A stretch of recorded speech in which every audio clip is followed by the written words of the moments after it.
The Pacific Ocean churned beneath storm clouds on a seemingly ordinary Tuesday morning. Dr. Sarah Chen stood at the weather station's radar console on Midway Atoll, frowning at readings that defied explanation. The atmospheric disturbances had appeared 20 minutes ago, forming patterns she'd never seen in 15 years of meteorological research. "You need to see this," she called to her colleague, Dr. James Kumar. "These energy signatures, they're not natural." Before James could reach her station, a blinding flash lit up the clouds. Through the observation window, they watched as something massive broke through the storm cover, trailing smoke and debris. The object, clearly artificial and nearly the size of an aircraft carrier, plummeted toward the ocean's surface. When it hit the water, the impact sent a massive wave radiating outward. Sarah was already reaching for the emergency phone. "This is Midway Station. We need search and rescue, immediately. We have an aircraft down." She paused, knowing how absurd her next words would sound. An extremely large aircraft. Within hours, the U.S. Navy's Pacific Fleet had established a perimeter around the crash site. The vessel rested partially submerged, its silvery hull unlike any material Earth's engineers had ever created. More curious still were the faint lights still pulsing along its surface, suggesting that whatever it wasn't completely dead. Captain Elena Martinez stood on the bridge of the U.S. Nimitz, studying the object through high-powered binoculars. 25 years in the Navy hadn't prepared her for anything like this. Her orders were simple: secure the site, prevent civilian access, and wait for the special response team. But when the hull of the mysterious craft suddenly split open, revealing what was unmistakably a distress beacon, she made a decision that would change humanity's future. "Launch rescue operations," she ordered. "Whatever's in there, they're asking for help." The rescue teams found survivors. 3 of them. They were humanoid in basic shape, but their iridescent skin and 4-fingered hands marked them as definitively non-human. They were also grievously injured. Without hesitation, the medical teams began treatment, adapting human medical protocols on the fly to save alien lives. Dr. Chen, now serving as a scientific advisor, watched in amazement as human and alien medical technology were jury-rigged together in the ship's medical bay. The aliens' own medical systems were far more advanced, but damaged in the crash. Human ingenuity filled the gaps with surprisingly effective workarounds.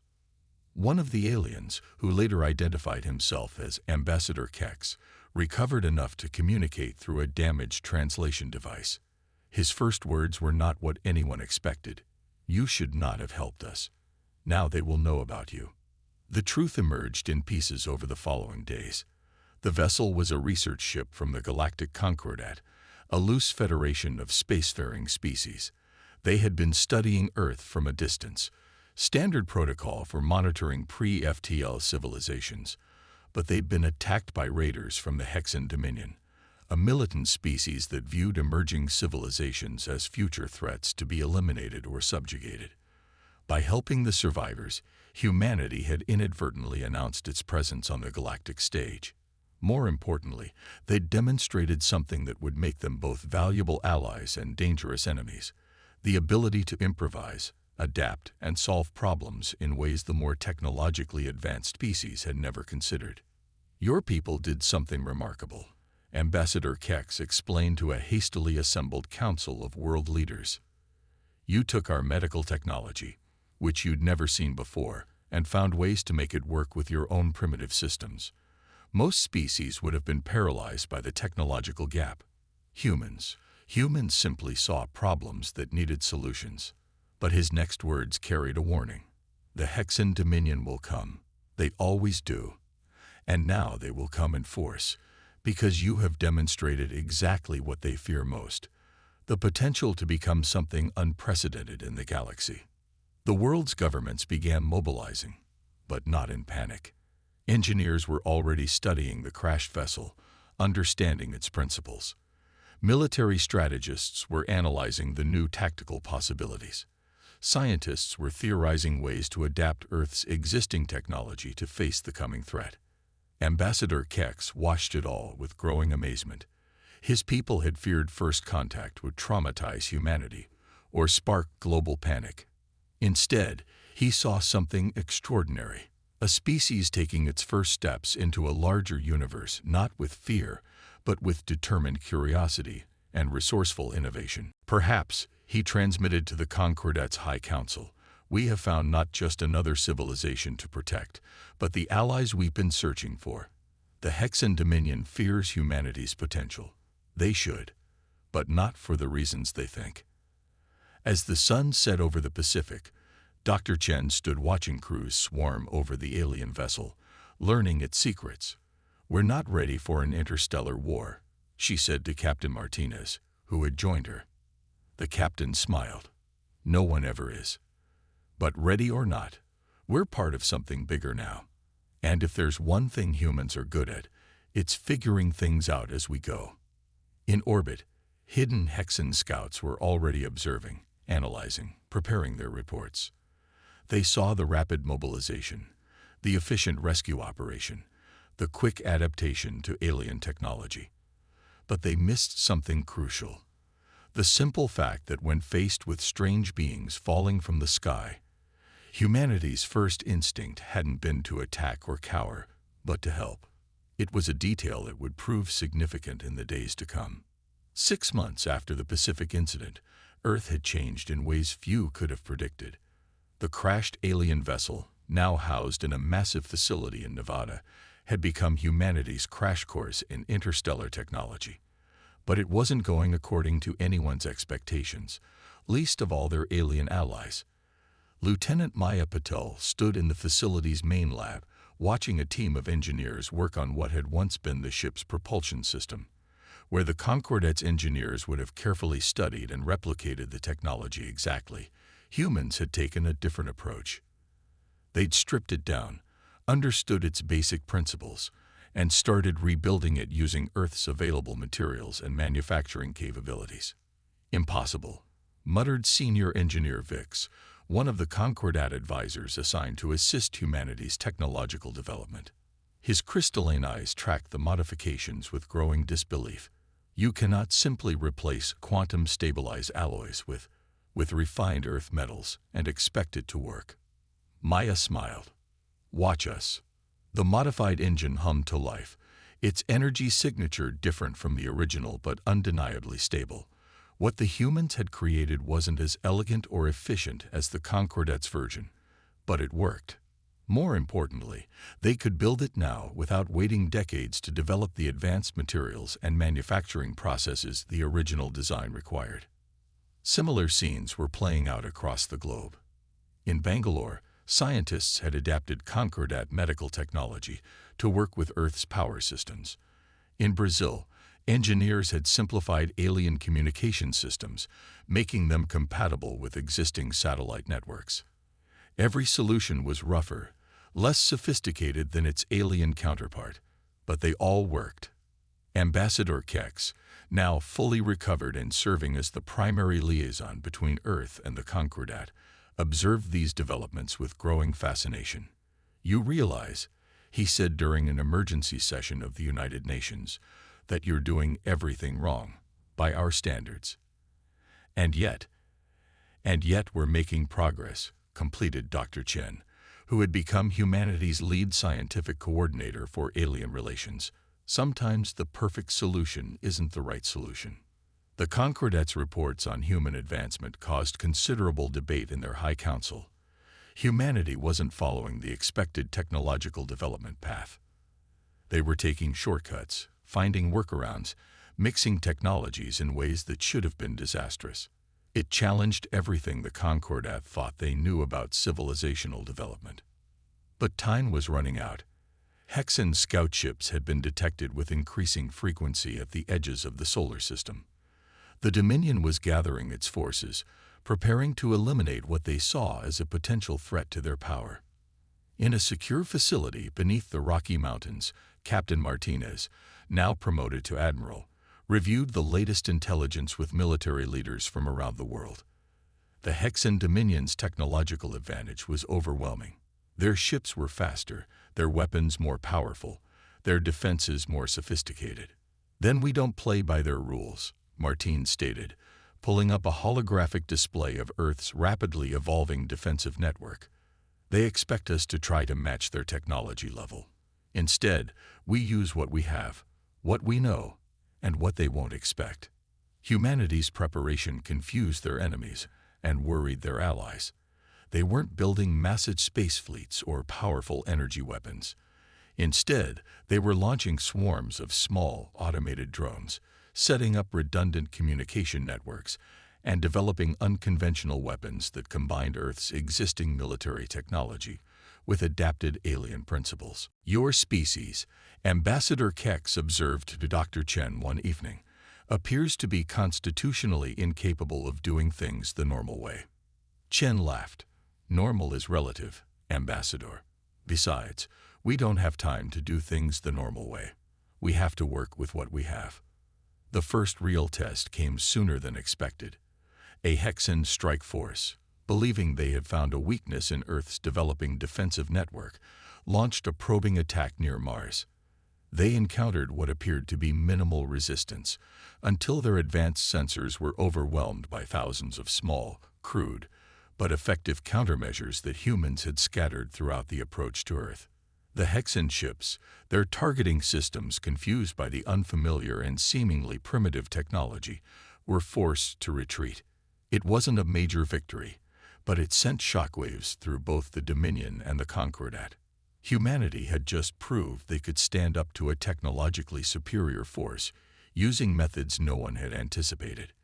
In the aftermath, Admiral Martinez received an urgent message from the Concordat's military council. They had reviewed the engagement and had questions, many questions, about humanity's tactical choices. But one thing was clear. The Hexan Dominion had underestimated Earth, and that mistake had cost them. As humanity continued its preparations, a new understanding began to spread through the galactic community. Humans weren't just another emerging civilization. They were something new, a species that refused to be bound by conventional limitations or traditional development paths. They were unpredictable, adaptable, and increasingly proving to be far more dangerous than their technological level would suggest. In the depths of space, the Hexan Dominion's leaders gathered to revise their strategy. Their early intelligence had failed to grasp a crucial truth about humanity. Giving them time to prepare wasn't making them an easier target.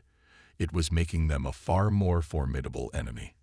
The first full-scale attack came not at Earth, as everyone had expected, but at humanity's fledgling colony on Mars. The Hexan Dominion had chosen their target carefully, a seemingly vulnerable outpost, far from Earth's main defenses. They expected a swift victory that would demonstrate humanity's weakness. They were wrong. Colonel Diana Wright watched from the Mars Defense Command Center as the Hexan fleet emerged from faster-than-light travel. 26 capital ships, their hulls gleaming with advanced armor, arranged in textbook attack formation. Under normal circumstances, such a force would have overwhelmed the colony's defenses in minutes. "Let them get closer," Wright ordered, her voice steady. "Let them think they've surprised us." The colony appeared largely defenseless, a collection of habitation domes and research facilities scattered across Acidalia Planitia. The only visible defenses were a handful of conventional missile batteries and shield generators adapted from Concordat technology. The Hexan commander, watching through his ship's sensors, must have felt confident. That confidence lasted exactly 3 minutes and 42 seconds. As the Hexan fleet moved into attack position, the Martian surface erupted. Hundreds of concealed silos opened, not launching missiles but releasing clouds of specially engineered nanomaterials, a human adaptation of Concordat atmospheric processors. The clouds, appearing as mere dust to Hexan sensors, contained millions of microscopic machines programmed to interfere with their advanced targeting systems. "Now," Wright commanded, "show them what Mars is really made of." The colony's true defenses activated. What the Hexans had dismissed as simple habitation domes transformed, revealing themselves as disguised weapon platforms. But these weren't the energy weapons or particle beams the enemy expected. Humanity had taken a different approach. Electromagnetic pulse generators, built using simplified alien power systems combined with Earth technology, fired in synchronized waves. Railguns, their effectiveness multiplied by reverse-engineered alien propulsion principles, launched projectiles at speeds that even Hexan shields struggled to deflect. And from hidden bunkers beneath the Martian soil, swarms of small, automated drones emerged, each one carrying a payload of those same disruptive nanomaterials. The Hexan fleet's formation broke. Their advanced systems, calibrated to defend against known weapons, proved vulnerable to humanity's hybrid technology. Ships that could shrug off energy weapons found their shields degrading under clouds of microscopic machines. Targeting computers that could track hundreds of incoming missiles were overwhelmed by thousands of tiny, erratically moving drones. "Fascinating," commented technical advisor Zara, a Concordat engineer assigned to the Mars colony. "You've turned our atmospheric processing technology into a weapon we never considered." "That's kind of our thing," Wright replied, watching as the Hexan fleet struggled to adapt. "We work with what we have, and we make it work in ways no one expects." The battle lasted less than an hour. The Hexan fleet, unable to effectively target the colony through the storm of interference, found themselves in an impossible position. Their superior technology, rather than being an advantage, had become a vulnerability. 5 ships were disabled by the combined effects of EMPs and nanomaterial interference. 3 more suffered severe damage from railgun impacts they couldn't effectively track or block. When the order to retreat came, the Hexan commander had learned a costly lesson. Humanity's technological inferiority was an illusion. They hadn't tried to match their enemy's level of advancement. Instead, they had turned their very limitations into advantages. The aftermath of the Battle of Mars, as it came to be known, sent shockwaves through the galactic community. The Concordat's military analysts struggled to understand how their carefully shared technology had been adapted in such unprecedented ways. The Hexan Dominion faced an uncomfortable realization. Traditional metrics of technological superiority meant little when dealing with humans. In a secure transmission to the Hexan High Command, the fleet commander wrote, "They do not fight as expected. They do not develop as expected. Every assumption we made about their capabilities was fundamentally flawed. They are not inferior. They are different, and that makes them dangerous." Back on Mars, Colonel Wright stood in the colony's observation dome, watching teams repair the minimal damage from the battle. Next to her, technical advisor Zara was still analyzing data from the engagement. "Your species," Zara said finally, "continues to surprise us.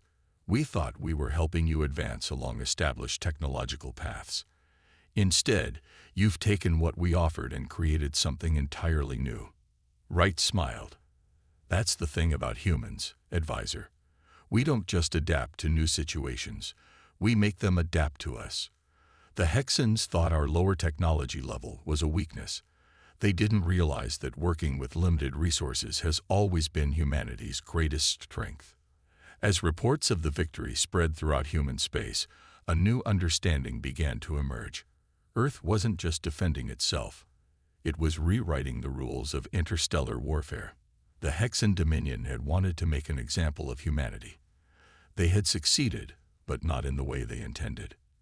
In the vast darkness between Mars and Jupiter, the retreating Hexan ships carried with them a message that would soon spread throughout the galaxy.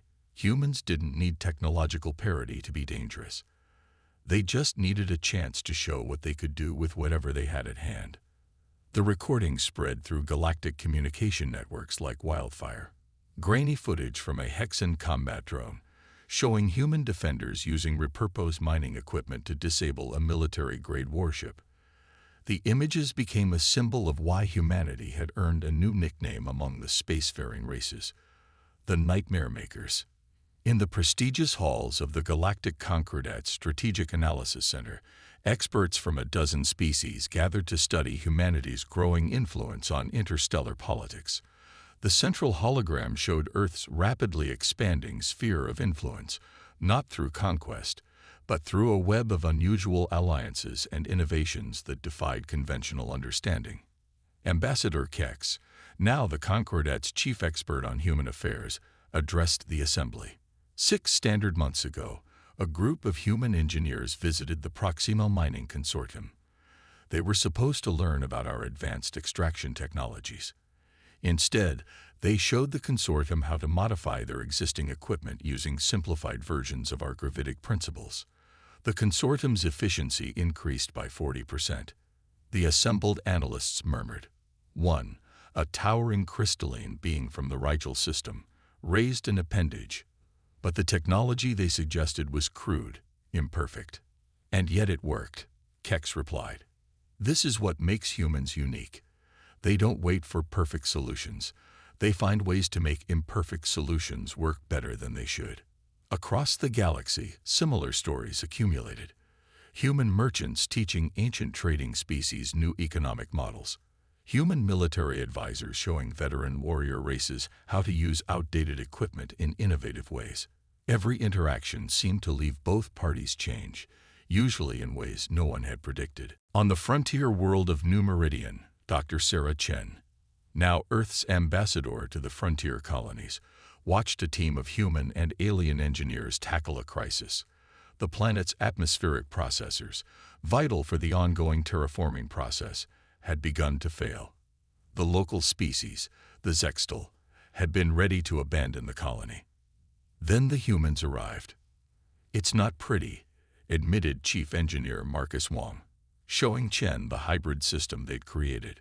We basically combined their atmospheric processors with modified Earth weather control technology. Added some bioengineered algae from the Mars projects. The Zextal thought we were crazy.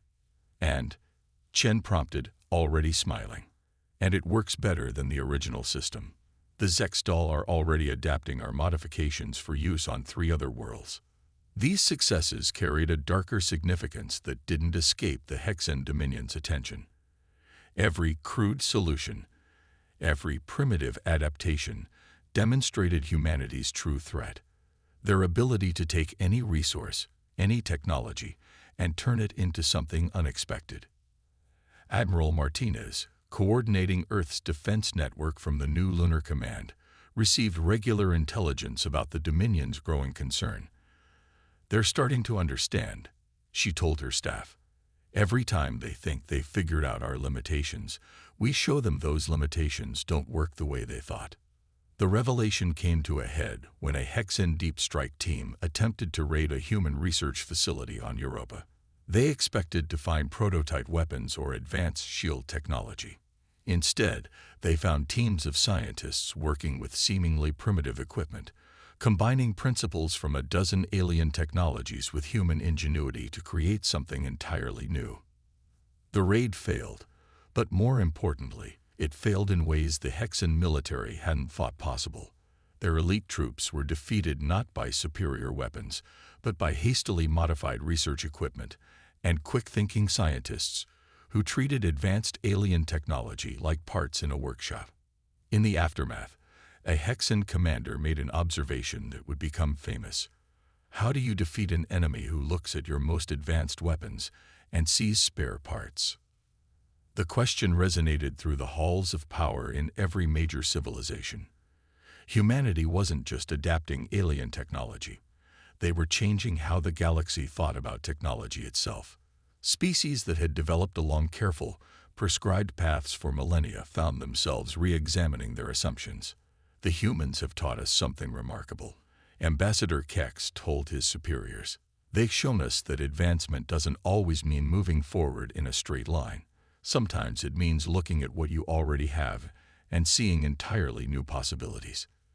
Back on Earth, in the same facility where it all began with a crashed ship in the Pacific, Dr. Chen stood before a group of alien dignitaries. Behind her, teams of human and alien scientists worked together on projects that would have seemed impossible a year ago. You call us the Nightmare Makers, she acknowledged. But not because we create nightmares. It's because we challenge what you think is possible. We take your certainties, your established truths, and we show you alternatives you never imagined. The dignitaries watched as a demonstration began. Human scientists using a combination of Earth technology and simplified alien principles to achieve something their own species had deemed impossible with their more advanced systems. In the depths of space, the Hexan Dominion's leadership faced a difficult realization. Humanity wasn't dangerous because of what they could build or what they could destroy. They were dangerous because they could teach the rest of the galaxy to think differently. And that, more than any weapon, had the power to change everything. They called it the Void Storm, a massive gravitational anomaly that appeared without warning at the edge of known space. Within days, it had consumed 3 star systems. Within weeks, it threatened to unravel the fabric of civilized space itself. The galaxy's most advanced civilizations found their technology useless against this fundamental violation of physics itself. In an emergency session of the Galactic Concordat, representatives from hundreds of species gathered to face what seemed to be their extinction event. Their most powerful weapons couldn't affect it. Their most advanced sensors couldn't fully analyze it. Their most sophisticated computers couldn't predict its behavior. Then humanity's delegation stepped forward. "We don't need to understand it completely," Dr. Chen declared to the assembled representatives. "We just need to understand it enough to stop it." Admiral Martinez, standing beside her, activated a holographic display. "We've been studying your reports, combining them with our own observations. We see something you've all missed because you were looking for complex answers. The Void Storm isn't a natural phenomenon. It's artificial, and it's following a pattern. The evidence, once humans pointed it out, was embarrassingly obvious. The Void Storm wasn't spreading randomly. It was moving with purpose, following paths that suggested intelligence. The galaxy's most advanced civilizations had missed this because they were looking for explanations that matched their level of technological understanding. Sometimes, Dr. Wong explained, now Earth's chief scientist for xenotechnology, the most advanced answer isn't the right answer. We think this is ancient technology, something left over from a civilization that existed millions of years ago. It's not more advanced than us. It's just different. And different we can work with." Humanity's proposal was audacious. Instead of trying to destroy the Void Storm, they suggested trying to communicate with it. Not with advanced quantum signals or sophisticated AI protocols, but with simple gravitational pulses, the kind Earth had first detected from black holes decades ago. The Concordat thought it was insane. The Hexan Dominion called it suicide. But facing extinction, they had no better options. In the largest coordinated effort in galactic history, ships from every spacefaring race gathered at the edge of the Void Storm. At their center was a hastily constructed human device, a hybrid of Earth's gravity wave detectors and simplified versions of alien technology. Ready to make first contact with a space storm, Martins commented to Chen. "Just another day at the office." The signal they sent was elementary, prime numbers, pulsed in simple patterns. For 3 tense days, nothing happened. Then, to everyone's amazement, the Void Storm responded. Not with destruction, but with its own pattern of gravitational pulses. It turned out to be exactly what humanity had suspected. An ancient autonomous system designed to restructure space for purposes long forgotten. It hadn't been attacking. It had been trying to communicate, using protocols no modern civilization recognized. The solution, when it came, was characteristically human. They couldn't shut the system down, but they could redirect it. Using their jury-rigged communication device, they convinced the ancient machine to alter its path toward uninhabited space, where it could safely complete its mysterious mission. In the aftermath, as the gathered fleets watched the Void Storm disappear into the galactic periphery, the true impact of what had happened began to sink in. Humanity hadn't just saved civilization. They had fundamentally changed how the galaxy's species thought about problem-solving. "This is why we feared you," a Hexan commander admitted to Martinez afterward. "Not because of your weapons or your technology, but because you think in ways we have forgotten were possible." The Galactic Concordats' official history would later mark this as the moment when humanity truly earned their place among the stars, not through advancement or achievement, but by reminding the galaxy's oldest civilizations that progress wasn't always about moving forward. Sometimes it was about looking at old problems in new ways. In the years that followed, humanity's influence spread not through conquest or technological superiority, but through their unique gift for finding unconventional solutions. They became the galaxy's innovators, its problem solvers, its wild card when conventional wisdom failed. "We're not the most advanced species," Dr. Chen would often say in her lectures to mixed classes of human and alien students. "We're not the strongest or the wisest, but we are probably the most stubborn when it comes to finding ways to make things work. And sometimes, that's more important than being the best." As the galaxy entered a new age of cooperation and innovation, the name Nightmare Makers gradually took on a different meaning. Humans became known not for the fears they inspired, but for their ability to turn impossibilities into opportunities, to find hope where others saw only obstacles. In the end, humanity's greatest contribution to galactic civilization wasn't any particular technology or achievement. It was the simple reminder that the universe's greatest mysteries don't always require the most advanced solutions. Sometimes they just need a different way of looking at the problem. And that, perhaps, was the most human solution of all.